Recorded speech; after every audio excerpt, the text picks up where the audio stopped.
Brought to you by Penguin.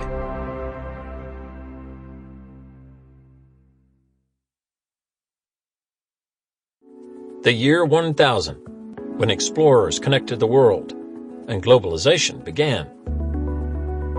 By Valerie Hansen. Read by Cynthia Farrell.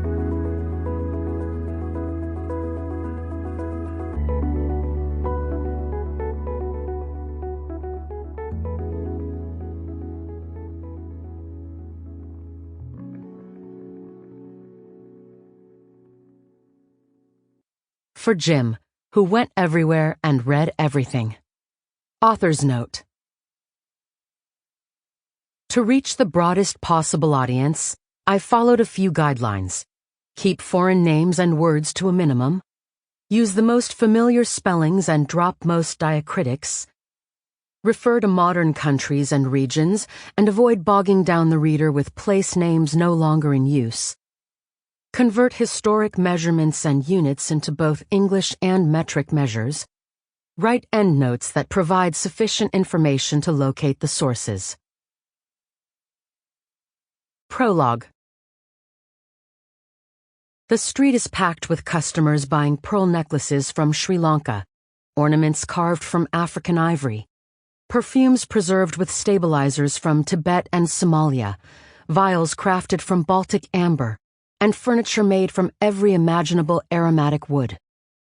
The smell of foreign incense permeates the air. A shop around the corner sells expensive and high-tech products, alongside versions modified for local consumers. Depending on the holiday, Hindu, Muslim, or Buddhist worshippers join the throngs. Later, when you drop by a friend's place, she offers you a cool drink with an unusual fragrance. The family shows off their latest acquisitions. A fine table made of Javanese sandalwood displaying an intricately carved rhinoceros horn. Many of the knickknacks look imported, testifying to your friend's cosmopolitan taste. This city, with its many connections to distant places, sounds like any important modern metropolis. But this is what the Chinese city of Quanzhou was like in the year 1000. Halfway between Shanghai and Hong Kong on the China coast, and directly facing Taiwan, Quanzhou was then one of the largest and wealthiest ports in the world. All the products for sale were common trade goods of the day. For centuries, the Chinese had been importing fragrant woods such as sandalwood from present-day Java and India, and aromatic tree resins including myrrh and frankincense from the Arabian Peninsula. The Chinese burned imported incense to perfume the air, steamed their clothes with imported aromatics to give them a pleasant fragrance, and flavored medicines, drinks, soups, and cakes with imported spices. A vigorous export trade financed these imports, and the most technologically sophisticated Chinese product was high-fired pottery. Low-cost competition came from Middle Eastern potters who mixed imitation glazes that resembled the glossy Chinese ceramics, but weren't fired at the same high temperatures. With the opening of new routes, craftsmen who'd been the only suppliers for their countrymen suddenly found themselves competing for market share with manufacturers on the other side of the globe. The year 1000 marked the start of globalization.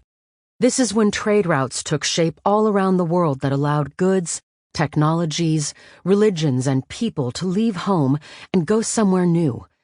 The resulting changes were so profound that they affected ordinary people too. In the year 1000, or as close to it as archaeologists can determine, Viking explorers left behind their home region of Scandinavia, crossed the North Atlantic, and arrived on the island of Newfoundland on the northeast coast of Canada, a region where no Europeans had traveled previously. No one had crossed into the Americas since a wave of migrations from Siberia to the west coast of the Americas more than 10,000 years earlier.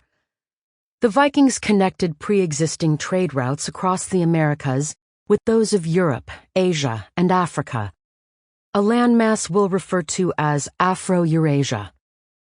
For the first time in world history, an object or a message could travel all the way around the world. Unlike the Norse, the Sample complete. Ready to continue?